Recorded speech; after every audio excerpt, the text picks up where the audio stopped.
हफ्ते का पहला कारोबारी सत्र और शुरुआत सीधे विदेशी बाजार के संकेत आपको बताकर कर देते हैं।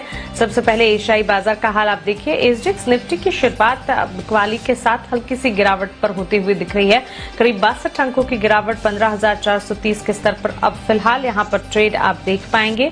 इसके अलावा निक्कई के बाजार में 140 अंकों की गिरावट है और हांगकांग के बाजार अपने आप को संभालते हुए फिलहाल करीब 100 अंकों की बढ़त पर ट्रेड करते हुए दिख रहे हैं।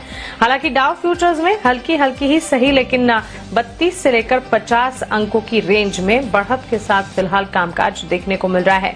शुक्रवार के ट्रेडिंग सेशन में अमेरिकी बाजार में एक छोटे से दायरे में कामकाज हमने देखा, जहां पर एसएनपी और नैस्डैक में सपाट क्लोजिंग दिखी और साथ ही डाउ में करीब 65 अंकों की बढ़त के साथ हमने क्लोजिंग देखी। लेकिन चलिए विदेशी बाजार के संकेत विस्तार से समझते हैं और साथ ही कोरोना का अपडेट खास क्या है ये भी जानते हैं दीपांशु भंडारी से। Deepanshu, good morning. बताएं हफ्ते के पहले कारोबारी सत्र विदेशी बाजार कैसे लग रहे हैं?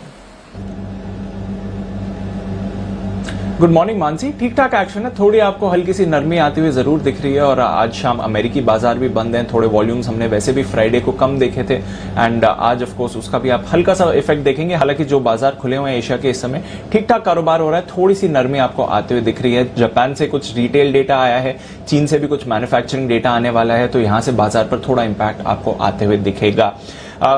बिजी हफ्ता है क्योंकि ओपेक की बैठक होने वाली है। कल उत्पादन को लेकर कुछ निर्णय आ सकता है, तो वहां पर हमारी नजर रहेगी। साथ ही मई महीने की यूएस की जॉब्स रिपोर्ट फ्राइडे को आएगी। अनुमान लगाया जा रहा है 6.25 लाख नई जॉब्स जुड़ने का। और यूएस फेड के कई सदस्य विभिन्न सार्वजनिक इवेंट्स पर इस हफ्ते बात करेंगे, तो वहां से हिंट लेना पड़ेगा कि आते समय पॉलिसी पर क्या विचार हो सकता है, क्योंकि 15 और 16 जून को फेड की बैठक भी है।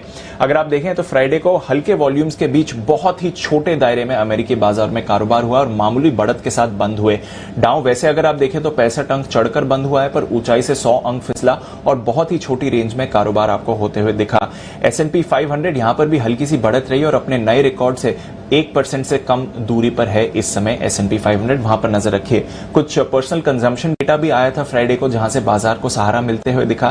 साथ ही हमने देखा कि जो 10 साल की बॉन्ड यील्ड है उस पर दबाव था, 1.58% तक गिरती हुई दिखी है, तो वहां से भी बाजार को सहारा मिला है। ओवरऑल पिछला हफ्ता थोड़ा कंसोलिडेशन का ही रहा। डाउ और S&P पर 1% की बढ़त देखी, नैस्डैक वहीं 2% ऊपर पिछले हफ्ते होते हुए दिखा है। यूरोप के बाजार यहां पर तेजी का ही माहौल है और वो बरकरार रहते हुए दिखा फ्राइडे के सेशन को। कच्चे तेल में आप काफी तेज बढ़त पिछले हफ्ते हमने देखी है, 5% का उछाल देखा और अभी भी अगर आप देखें तो ब्रेंट $69 के करीब है। अब ओपेक की बैठक से पहले देखना पड़ेगा कुछ एक्शन होता है कि नहीं। और फाइनली डॉलर पर हम दबाव जरूर देख रहे हैं, बट सोना वापस $1900 के पार आते हुए दिखा है।